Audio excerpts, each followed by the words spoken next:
All right, and on that note, today we will be catching up with the MEC of Sport, Arts, Culture and Recreation for the province of Gauteng to find out about what the department has been up to in the last couple of years.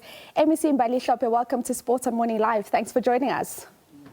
Morning, and hello to all your viewers. So, MEC, the last couple of years have been trying times for those that have been involved in sports, both on and off the field. Can you just give us a summary of how this COVID period has affected your department? It's been really awful and quite terrible, especially for our athletes and our artists. As you know, because in the manner that they conduct their work, it requires mass gatherings, it requires people to be together. And these really have been some of the things that have been prohibited during this COVID period. So you can imagine how that really warps how they have to function. And a lot of the cries and a lot of the pleas from the athletes and the artists have really been around that because it's impacted them directly. And that is why as a department we had to look at creative ways of how we can make sure that artists continue to work, that athletes continue to work. And we really had to immediately migrate a lot of our work virtually. We had to create virtual events, both for sports and arts, create avenues for athletes to continue to be able to train, because you know that's a critical factor of them maintaining their performance and maintaining at top shape. So having all these virtual events that we would have and the virtual training platforms, we created a virtual library which did exceptionally well. I mean, we were so happy because we knew that even libraries were closed, so people could not even visit those. But importantly, we also had our COVID relief. And we, as much as we've not been able to assist everybody, what we are proud of is that the minister was able to pronounce that Gauteng was the most excelling in that regard, accounting for 44% of the national count, followed by KZN and West Cape at 11% each. And that really just shows that the amount of work that we put in, because we had to have an appreciation of the impact that this has had, but importantly, to think out of the box as a department. Now, MEC, you've already touched on this, on how the department was able to provide aid to those in need. What is your plan of action now moving forward? We're certain a lot of people have been knocking on your door. So what is your plan of action now moving forward as we start moving back into what we can call normal? And what are some of the challenges that you've been facing in the process? We've been working together with other departments in our province, led by our Premier, especially to make sure that we get as many people to vaccinate as possible. And we took this quite personally, if I must say, because we understand that if people don't vaccinate, we won't get to herd immunity. And I don't think a lot of people have an appreciation of what that means for us.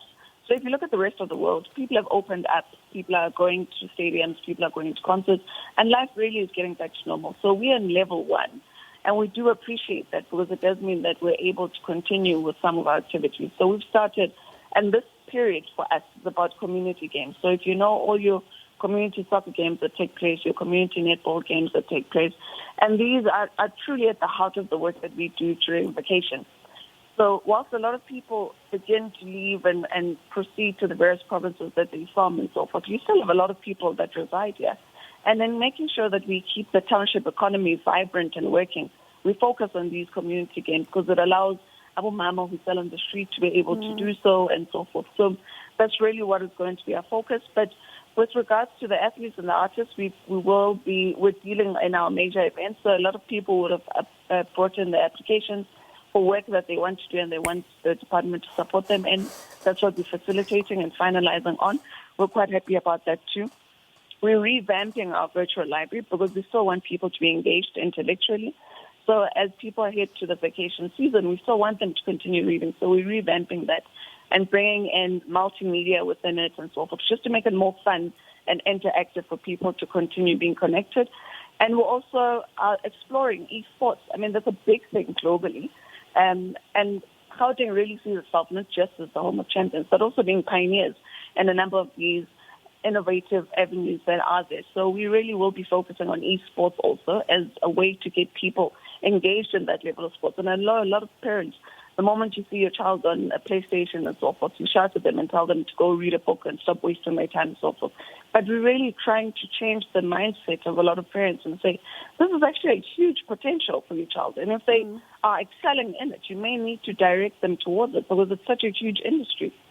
Now, MEC, So sorry to interject you there. We just are running out of time, and this is a question I want to get to. You recently hosted the Gauteng Sports Awards. Now, tell us about the value of hosting awards and recognizing sporting excellence. And also in these awards, we saw the prominence of athletes with disability as well as community programs. Is there also a drive from your department to give them more light? we do, and we love these. I mean, it was our 10th annual celebration, and which was a big one. So we really went quite big. We also had a live show on SABC One, which was fun because we knew that under COVID, so everything we do has to be hybrid. So we had those that attended physically, but also we had millions that were able to connect with us virtually. And thank you to the national broadcaster in that regard. So it was fun. And these are important because you need to celebrate excellence. We are the home of champions. And with so many young people, elderly people, people within sports who are doing great things, and we really need to recognize them for the work that they are doing. And we're quite happy that we had a category now for young people that are within school sports, which we call our Amayanga Award, celebrating young athletes, because we invest so much as a province in grassroots sports. Because we understand that that's the only way we can maintain our prominence within national teams. If you look at all your national teams, the majority that are there of the players are coming from Gauteng. But for us to maintain and protect our crown is to make sure that we continue reinvesting in the ground roots.